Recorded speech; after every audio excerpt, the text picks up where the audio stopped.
Hello viewers, কেমন আছো সবাই? আজকে আমি শিমুল মাছের মাথা দিয়ে কাঁটার তরকারি করব। তো শিমুল মাছের মাথাগুলোকে নুন হলুদ দিয়ে ভালো করে ভেজে রেখে দিয়েছি। আর এখানে আমি আলুর টুকরোগুলোকে চৌকোনা আকারে কেটে রেখেছি। আর যা যা লাগছে দেখো, এখানে কাঁচা টমেটো নিয়েছি, কাঁচা টমেটো নাই দিতে পারো। তো পেঁয়াজ কালি, ধনে পাতা, কাঁচা লঙ্কা, আদা রসুন বাটা। তো আমার এগুলো সব রেডি হয়ে গেছে। তো আমি কড়াইতে তেল দিয়ে দিয়েছি, তেলটাকে ভালো করে গরম করে নিয়ে আলুগুলোকে আমি এই তেলে, একটু বেশি তেল দিয়েছি যেহেতু আলুগুলোকে ভেজে তুলে রেখে দেব। তো আলুগুলো দিয়ে দিয়েছি। এবারে এর মধ্যে একটু নুন দিয়ে এটাকে ভাজা করে আমি তুলে রেখে দেব। তো দেখো আলুগুলো ভাজা হয়ে গেছে। এবার এগুলোকে আমি তুলে এক সাইডে রেখে দেব। আর এবার ওই তেলের মধ্যেই আমি আদা রসুন পেঁয়াজ দিয়ে একটু কষিয়ে নেব।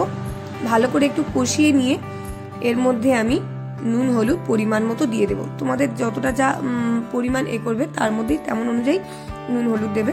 তো আমি পরিমাণ মতো এতে নুন হলুদ দিয়ে ভালো করে কষিয়ে নিয়ে এর মধ্যে বাকি যেগুলো আছে পেঁয়াজ কালি, ধনে পাতা, কাঁচা লঙ্কা, এগুলো সব কিছু দিয়ে আবার ভালো করে কিছুক্ষণ কষাবো। তো এগুলো কষানো কিছুটা হয়ে গেলে এর মধ্যে আমি লঙ্কা গুঁড়ো দিয়ে দিচ্ছি। কাঁচা লঙ্কাও দিয়েছিলাম, এর মধ্যে একটু লঙ্কা গুঁড়োও দিয়ে দিলাম, কারণ এটা তো একটু ঝাল হলে বেশি ভালো লাগে, ওই জন্য আবার একটু বেশি লঙ্কা দিয়ে দিয়েছি। তোমাদের যেমন ইচ্ছে তেমন দিতে পারো। তো তারপরে আমি কাঁচা টমেটো যেগুলো ছিল সেগুলো দিয়ে দিয়েছি। আর তার মধ্যেই মাছের মাথাগুলো, আলু সমস্ত সব কিছু দিয়ে এবার ভালো করে এটাকে কষিয়ে নেব। তো দেখো কষানো হয়ে গেছে। এবার আমি গরম জলটা সাইডে করতে দিয়েছিলাম। তো গরম জলটা দিয়ে এটাকে এবার ভালো করে নাড়াচাড়া করে চাপা দিয়ে কিছুক্ষণ রাখার পরে দেখবে এইরকম গ্রেভি হয়ে যাবে।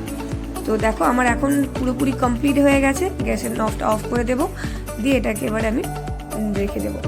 তো তোমাদের যদি এই কাঁটা তরকারিটা ভালো লাগে তো তোমরা বাড়িতে একবার ট্রাই করে দেখতে পারো। এগুলো গরম রুটির সাথেও খুব সুন্দর লাগে। Thank you for watching, by.